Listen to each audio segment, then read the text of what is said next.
कोई भक्ति करता है उसको भगत जी कहते हैं, शराब पीता है उसको शराबी कहते हैं, चोरी करता है उसको चोर कहते हैं, डाके मारता है उसको डाकू कहते हैं।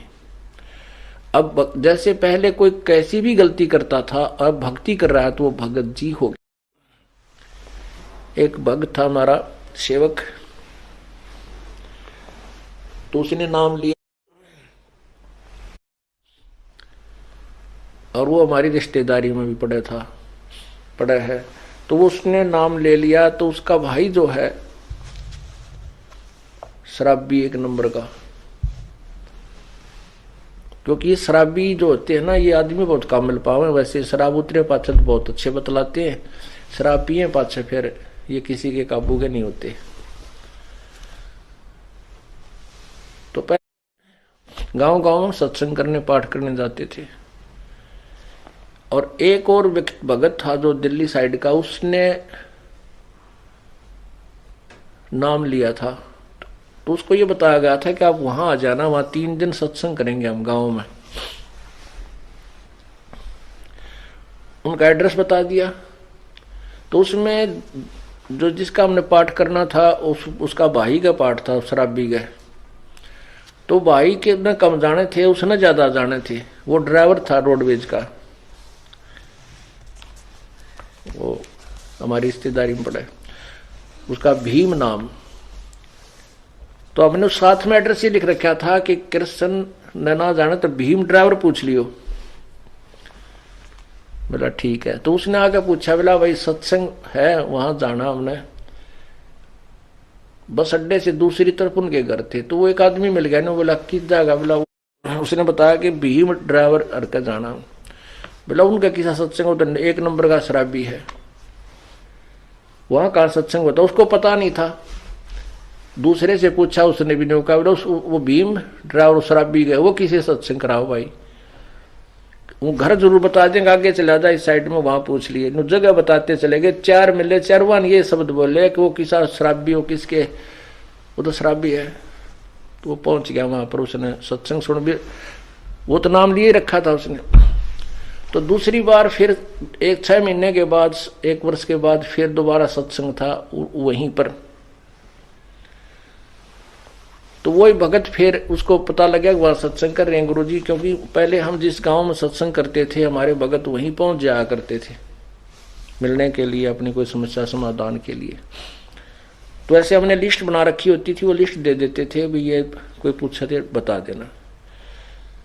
तो वो भगत फिर उसी गांव में आया और उनके घर से उलट पुलट गाली गलिया में कहे 1-2 आदमी आ ले तो उसका समझ ना आवे कहां सी हो रहा सत्संग। तो उसने फिर उसकी जब वो दूसरी बार आया तो उसने भीम का जिक्र नहीं कराया। बोला मैंने कृष्ण का जाना है, वो डॉक्टर है कृष्ण। तो उनमें हमारा भगत मिल गया। ने बोला वो कृष्ण डॉक्टर का उसने नाम ले लिया उस भीम ड्राइवर ने, और उन्हीं का वो पाठ हो रहा था उस दिन। तो वो भगत मिल गया हमारा कोई, उसको कहने लगा किसका जाना? कृष्ण का जाना। भीम का नाम ना ले, शराबी कहेंगे उसने। तो उन्हें बोला वो कृष्ण का ना होता तो भीम भगत जी का पाठ होने लग रहा है, भीम भगत जी का पाठ हुआ है। उसने सोचा ये गलत समझ रहा है। मैंने बोला भाई मन न कृष्ण का जाना, भीम भगत जी कोई और होगा। उसने सोचा शराबी का करते भगत जी कैसे बोल रहा है इसको। दूसरे से पूछा तो उसने बताया, बोला भाई हाँ भाई भीम का पाठ हो रहा है, उसने नाम ले लिया, शराब स्वरूप छोड़ दी। कहने का भाव दास का ये है कि पहले तो शराबी को था और अब भीम भगत जी नाम से प्रसिद्ध हो गया। तो इसका यही अर्थ है कि हर सुमर सो हंस कहावे, कामी क्रोधी कागरे, और भौरा ना बर में विष के बन में चल बेगमपुर बागरे। कहने का भाव यह है कि यह संसार एक विषय विकारों का वन है, और जैसे किकर के बबूल का बाग वन हो, उसमें जहां भी जाओगे कांटे लगेंगे। तो ये संसार जो है ये बबूल का वन है, इसमें कदम कदम पर पैराम ना लगेंगे तो मुंह पर लगेंगे, कितने न कितने हाथ में लगेंगे। यानी कोई न कोई कष्ट इस संसार में आपको बना ही रहेगा। बेगमपुर बाग में चलो जहां पर कांटे नाम की चीज नहीं, बेगमपुर, बेगम, जहां कोई कष्ट ना हो, कोई दुख ना हो, कोई गम ना हो। अब ये जैसे ये जो शब्द इस दास ने सुनाया है, ये एक नित्यानंद जी संत हुए हैं, उनका उनकी इसमें छाप लगी है। और वैसे ये यही शब्द कबीर परमात्मा की शब्दावली में भी है, उसमें 2 लाइन और एक्स्ट्रा हैं। तो ये संतों ने ऐसे एक दूसरे की ज्ञान से ही ज्ञान होता है, उनके ज्ञान सुन के इसने अपनी तरफ से बना लिया। बाकी संकेत यही है, जीव को बुराइयों से हटा करके और अच्छाई की तरफ ले जाना। अब जिसको जितना ज्ञान है वो वहीं तक बोल सकता है। नित्यानंद जी के गुरुदेव जो है गुमानी दास जी विष्णु उपासक थे। अब इन संतों ने भक्तों ने स्वर्ग को ही बेगमपुर मान रखा है, लेकिन स्वर्ग जितना दुख की तभी को नहीं, क्योंकि हम सुख मान रहे हैं इस गोटी सूटी लाड़ने, डांस डूंस देखने, अच्छे फल आहार खाने को, इसी को सुख मान रहे। और वो स्वर्ग में अपने ही पैसों से, अपने धन से खूब प्राप्त है वहां पर, पर्याप्त भी है और प्राप्त भी है। कहने का भाव यह है कि हमने वो, इसने जो महापुरुष ने नित्यानंद जी को जो ज्ञान था, इसने स्वर्ग तक के ही जाने के लिए प्रेरणा दी है।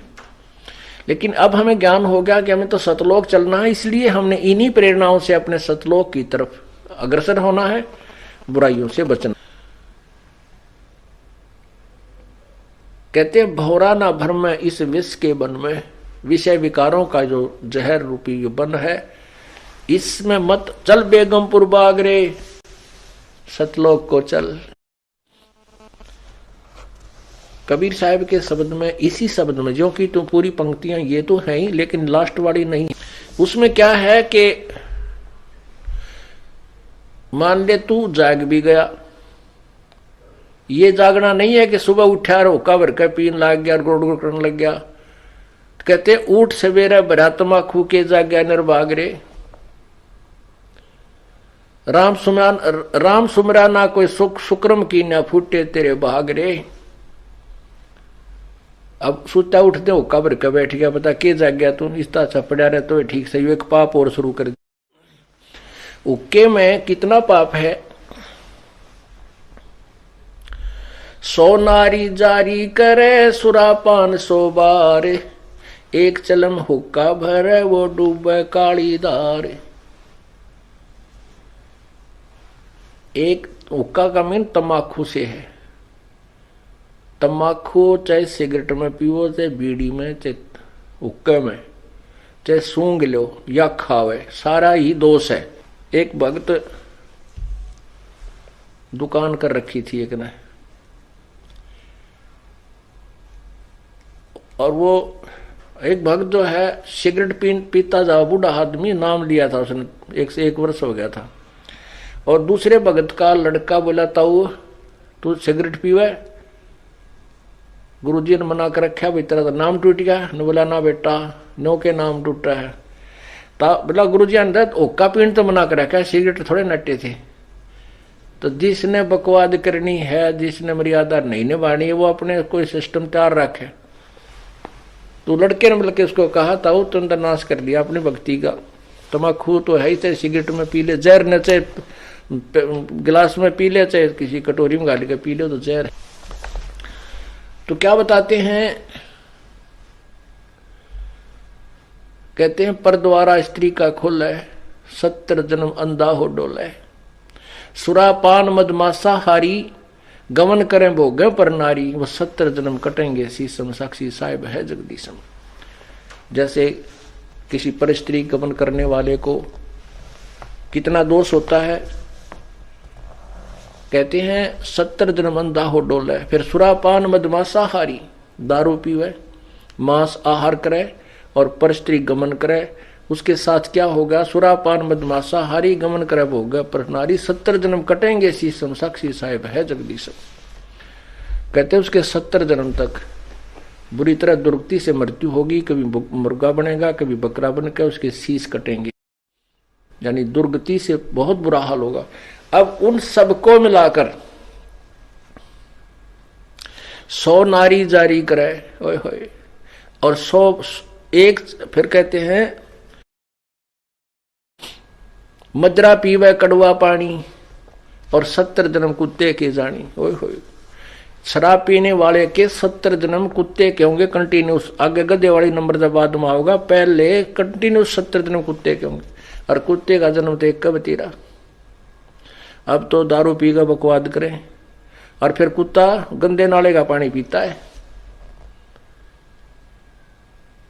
तो कहने का भाव ये बता रहे हैं परमात्मा के 100 नारी जारी करे, एक पर स्त्री गमन का कितना पाप है। 70 जन्म अंधा हो डोला है, और 70 जन्म कटे शीशम। और कहते ऐसे ऐसे 100 कुक्रम कर ले, 100 पाप। 100 नारी जारी करे सुरापान 100 बार। एक बार शराब पीने तक कितनी हानि बताई। मदरा पीवे कड़वा पानी, 70 जन्म कुत्ते के जाने। 100 नारी जारी करे सुरापान 100 बार, और एक चलम हुक्का भरे वो डूबे काली धार।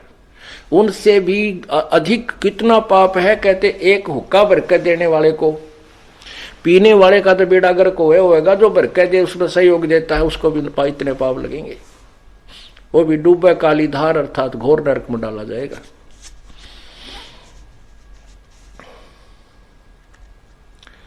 तंबाकू कितना हानि करता है, क्यों इतना दोषी बताया, इसमें इतना दोष क्यों है। एक हुक्का पीने वाला या सिगरेट पीने वाला, बीड़ी पीने वाला हुक्का पीवे, धुआं छोड़े, वो धुआं सारे घर में घूमे। वो नवजात बालक छोटे छोटे वह सो रहे हैं, उनमें भी धुआं, श्वास से उसकी बदबू जावे धुएं की। यानी पूरे परिवार के नाक में दम रखे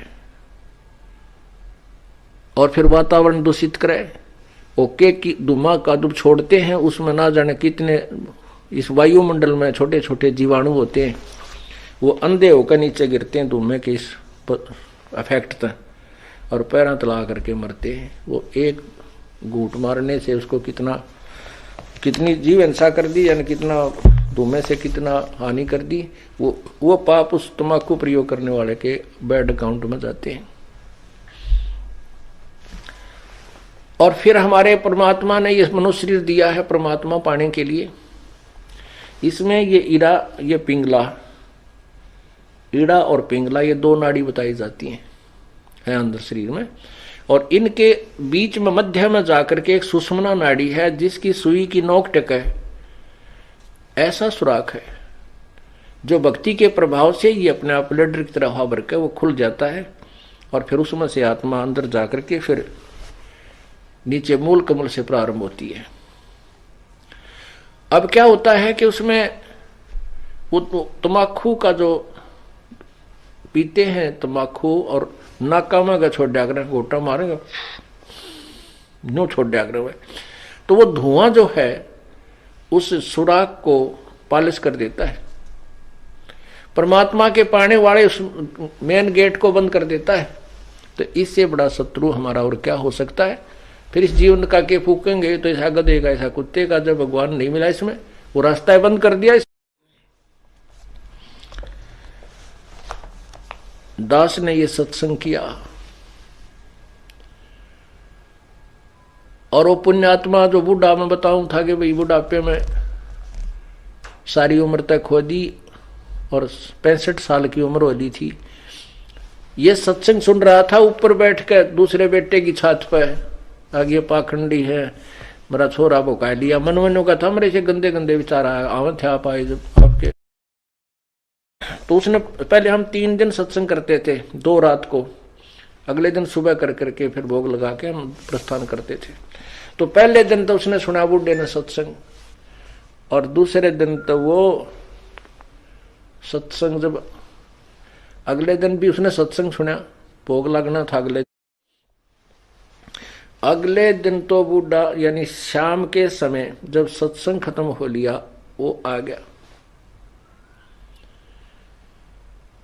और वो पहले उस बच्चे ने उसके अपने पुत्र वधू ने कई बार न्यों कहता तुमने नाश करोगे, हैं यहाँ के बुला लिए, ये नाश करने लग रहे, तुम ऐसे ऐसे करते हो, ये पाखंड के कर रहे हो तुम। तो उसकी पुत्र वधू ने सोचा ये बूढ़ा है भी महाराज जी ने कि मुन्नी सी किसका गार, यो इज्जत का गाक बनेगा हमारी का। अब बोल रहा कि उसने बाप आके बैठ गया और वह खड़ी होगी दूर सी अकीब देखे रहा के बोल रहेगा इसने के का बुढ़ा और लोग ने शर्म लिया और भाई मैं माना रहा मारे इनके कहेगा। तो बुढ़ा ने बोला महाराज जी हमें पता था कि भाई जो सत्संग नहीं सुनते वह ठीक तो बोला नहीं करे। हमने सारी तरह के आदमी देखे 4-5 वर्ष गांव में गए। हमने कोई इससे लेना देना नहीं था भाई कोई राजी बोला उसका बोला बुंडा बोला अपने जुबान और कान दोनों बंद कर लेते। मैं कह लेगा मानने का थोड़ी बहुत बतावाएंगे भाई नहीं माननेगा तो इसकी मौज है। कहने लगा महाराज जी मेरे ये 3 बेटे बताए उसने 2 इतना ध्यान नहीं। ने बोला हमारे पास 2 किले थे आज मैंने 8 किले 9 किले और मोल लिए अपने जीवन में और पशु से भी बदतर धंधा किया हमने। और आज जो आपका ज्ञान सुना ये बातें मैंने कभी सुनने को नहीं मिली ना। मैं कि तो जाया करता मैं 3 सत्संग करने वाला न पाखंडी समझा करता था। आपका ज्ञान सुना मैंने वहां ऊपर बैठ करके। अब मेरा केरा होगा न्यो कह बूढ़ा रोन लग गया जिस तरह बालक रोया करे न्यो पड़ के। मैं बोला क्या बात होगी क्यों नहीं क्या बात होगी मैंने समझाया। फिर तो दिल सा उसका डट लिया जब लग गया बताने। कहने लगा ये बात तो मैंने जिंदगी में कभी सुनी है को नहीं जो आज आपने मेरा तो कर्जा पाटन हो रहा नींद नहीं आई रात को मुझे। मैंने तो इतने हुक्के पी रखे हैं कि हुक्का सीला नहीं होने दिया करता मैं। अब मेरा कीड़ा होगा मेरे जैसे पापी का क्या इलाज जो मैंने सारा जीवन पशु से बदतर धंधे किए और अब उम्र चली गई अब भक्ति हो को। फिर रोने लग गया फिर रोने लगा वो। मैं फिर उसको समझाया मैं बोला कुछ नहीं बिगड़ा है अभी तक इस आत्मा के इस जीव के असंग जन्म हो लिए और यदि अब भक्ति नहीं शुरुआत करी तो आगे भी ये झंझट सदाई बना रहेगा। आप अब शुरू कर दो इस उम्र में कोई फर्क नहीं पड़ेगा। ने बोला ईब के होगी दिन के बरा कह दिन का मैं मान हूं मैं कितने वर्ष का अब तो मुश्किल है नो नाड मारे। फिर उसको समझाया कि ध्यान से सुनो आप जैसे कुएं में बाल्टी पड़ दी हो डोल है बाल्टी होती है जिसका रस्सा बांध कर पानी बाहर खींचते हैं और वह बाल्टी कुएं में चल पड़ी और उसका जो रस्सा लटकता हुआ आ रहा है। यदि हाथ पैर मार कर दौड़ धूप कर उस रस्से को लास्ट बीट उसकी जो लास्ट एंड बीट है ना पूछड़ी वह नेजू की उस रस्से की बाल्टी के बंधे हुए रस्से की पूछड़ी ठहगी यानी एंड भी मिल गया 4 उंगल का रह रहा वो भी हाथ में आ गया तो कुछ भी ना गया वह बाल्टी भी और पानी भी मिला। अब जावत ये कि जब हाथ पा नहीं मारेंगे तो गई वो तो जा ही रही है। पहले लंबे लंबे रस्से हुआ करते गहरे पानी होते थे कुओं में और कम से कम 50, 60, 100 फुट तक की लंबी रस्सी होती थी तो उसको जाने में भी समय लगता था। तो अगर उसकी पूछड़ी भी ठहगी ना नेजू की उस रस्से की तो कुछ भी कौन गया और नहीं हाथ पा मारेगा तो गई फिर तो कुछ भी हाथ नहीं लगेगा। यह बात उस बुढ़े के कसूती जचगी। मैंने उसको समझाया कि आप नाम शुरू करो मोक्ष नहीं होगा तो मनुष्य शरीर आपको गारंटीड मिलेगा। वैसे तो मोक्ष इसी में हो जाएगा कोई बड़ी बात नहीं है। आप सत भक्ति करो सच्चे मन तक लगो और पूरी मर्यादा निभाओ मुक्ति में कोई बात है। एक श्वास के सीमेंट की इतनी कीमत है सब कुछ आपके पास होगा तो उसका बात समझ में आएगी। परमात्मा कहते हैं जीवन तो थोड़ा ही भला जो सत्य सुमन हो और लाख वर्ष का जीवन को लेख दरे ना को थोड़ा जीवन बतेरा जो सच्चा सुमन हो सच्चा मार्ग हो सच्ची श्रद्धा से आप करो डर के करो फिर मर्यादा में रहते हुए करो तो कोई मोक्ष में कोई ज्यादा वो नहीं है। तो वो कहने लगा जी ना तो मैं दान कर सकता ना मैं धर्म कर सकता। मैं बोला ये तेरे बेटे तेरे तो पहला नाम पाएगी। जब वह बुढ़िया वह माई आ गई वहां बैठ गई ने बोली अपने ससुर के लिए एक पाठ तो मैं कराऊंगी। मैं बोला देखोगे तेरे दान शुरू परमात्मा में लगो रास्ते आप खोल देगा कोई आप सुमन करो आपने जो सुमन से बड़ा तो कुछ भी नहीं है आपके हाथ में कुछ नहीं है मान लिया अपनी भक्ति